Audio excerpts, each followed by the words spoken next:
Iran মধ্যপ্রাচ্য থেকে কিংবা হরমুজ প্রণালী থেকে এবার আউট করে দিল আমেরিকাকে। অসাধারণ এক চালে আমেরিকাকে পুরো ব্যর্থ করে দিল ইরান। পাশাপাশি হুতিরা এবার জোরে সোরে আবারও সৌদি তেলের ট্যাঙ্কারে হামলা করেছে। বেশ কিছু খবর আজকের আলোচনায় রাখবো। প্রথমে আমি মধ্যপ্রাচ্যের খবরগুলো দিয়ে চলে যাব আপনাদের কাছে, অর্থাৎ বাংলাদেশের খবর প্রসঙ্গে।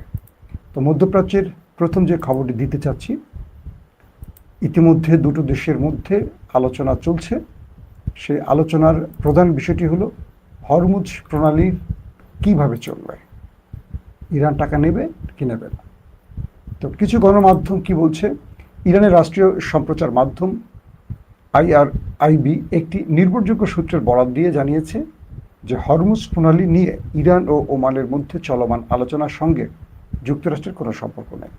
এখানে মূল খেলাটা কি আমি একটু পরে বিস্তারিত বলবো। অসাধারণ একটা খেলা খেলছে ইরান, সেটার ইঙ্গিত দিয়ে গেলাম। দ্বিতীয় যে বিষয়টি সেটি হলো, এর আগে মার্কিন পররাষ্ট্রমন্ত্রী মার্ক রুবিও প্রণালীটি নিয়ে আলোচনার অগ্রগতির কথা জানিয়েছিলেন। অন্যদিকে মার্কিন অর্থমন্ত্রী স্কট বেসেন্ট ইঙ্গিত দিয়েছেন যে আজ বা কালকের মধ্যে একটি চুক্তি হতে পারে। পাশাপাশি হুতিরা দাবি করেছে তারা উত্তর লোহিত সাগরে ওয়াফা নামের একটি সৌদি তেলের ট্যাঙ্কারে ব্যালিস্টিক ক্ষেপণাস্ত্র দিয়ে হামলা চালিয়েছে।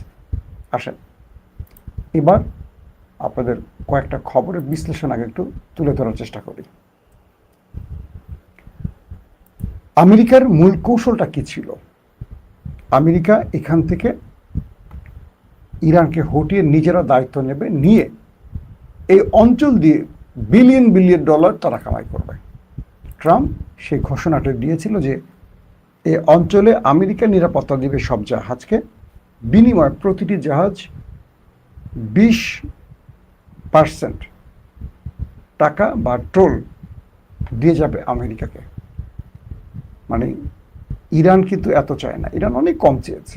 তো আমেরিকা এই অঞ্চলে ইরানের জলসীমায় এসে নিরাপত্তা দিয়ে তারা নিজেরা এটাকে দখল করার একটা পরিকল্পনা করেছিল।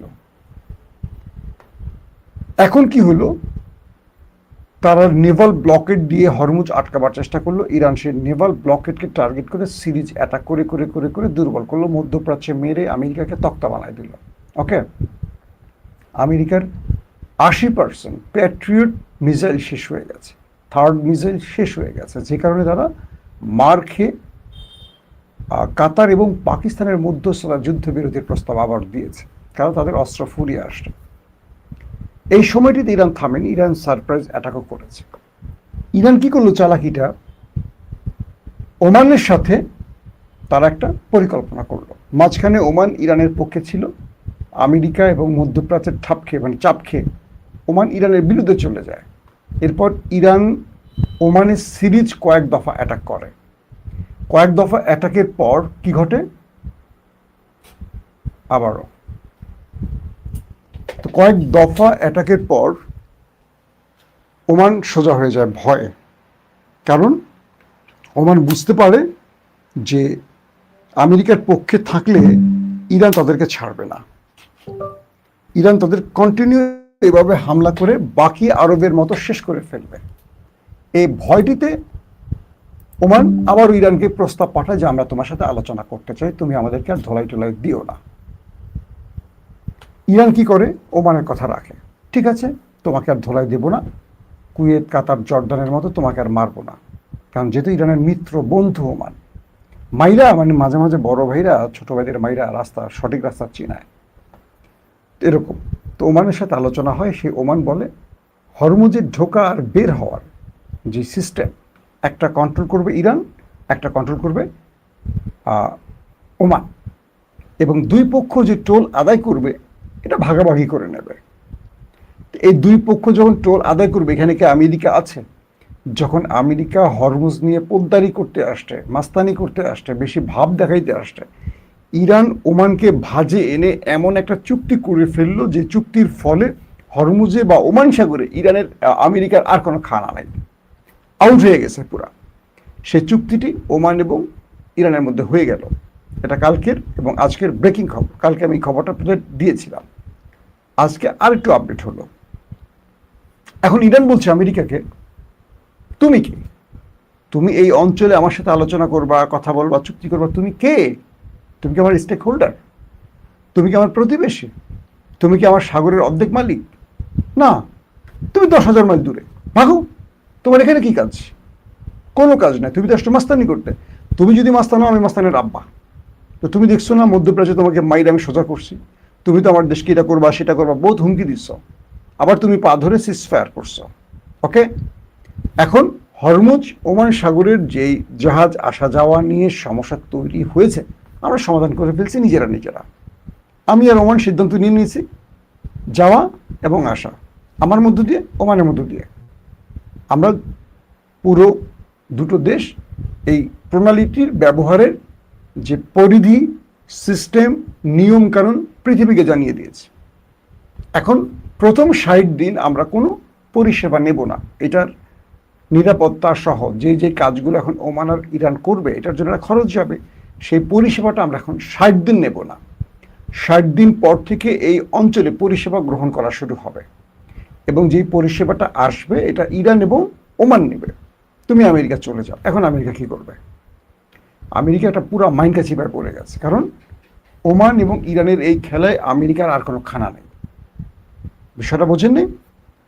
বিএনপি, জামাত, তারা চুক্তি করে নিল, সরকারি দল, বিরোধী দল, যে এখন থেকে রাষ্ট্র পরিচালনায় আমরা এইভাবেই কাজগুলো করব।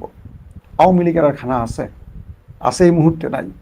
তো আমেরিকা আওয়ামী লীগ হয়ে ঢুকছিল, এখন যদি বিএনপি জামাত আন্ডারস্ট্যান্ডিং করে নেয়, ধরেন তারা করেই রাখছে মোটামুটি, আওয়ামী লীগের কোনো অবস্থা আছে, কোনো কথা আছে? আওয়ামী লীগ রাজনীতিতে কোনো বিষয়, ফ্যাক্টর এখন কিচ্ছু না। তো ইরান এমন একটি চাল দিল, ওমানকে নিয়ে আমেরিকা আউট হয়ে গেল, এই অঞ্চলে তাদের আর কোনো খানা থাকলো না। আসেন, এদিকে লোহিত সাগরে সৌদির তেল ট্যাঙ্কারে ব্যালিস্টিক ক্ষেপণাস্ত্র হামলার দায় স্বীকার করেছে এবার ইয়েমেনের হুতিরা। তারা জানিয়েছে ইয়ানবুর কাছে সৌদি ট্যাঙ্কার ওয়াফা আক্রান্ত হয়েছে, যার ফলে 22 জুলাই থেকে লক্ষ্যবস্তু হওয়া ট্যাঙ্কারের সংখ্যা বেড়ে 8 দাঁড়িয়েছে। অর্থাৎ সৌদির 8টি ট্যাঙ্কারে হুতিরা সফল অ্যাটাক চালিয়েছে। ইয়েমেনের হুতি গোষ্ঠী আজ দাবি করেছে তারা ইয়ানবু উপকূলের কাছে উত্তর লোহিত সাগরে সৌদি তেল ট্যাঙ্কার ওয়াফাকে একাধিক ব্যালিস্টিক ক্ষেপণাস্ত্র দিয়ে হামলা চালিয়েছে। গোষ্ঠীটির সামরিক মুখপাত্র ইয়াহিয়া সারি এক্সে দিয়ে এক বিবৃতিতে বলেছেন যে ক্ষেপণাস্ত্রগুলো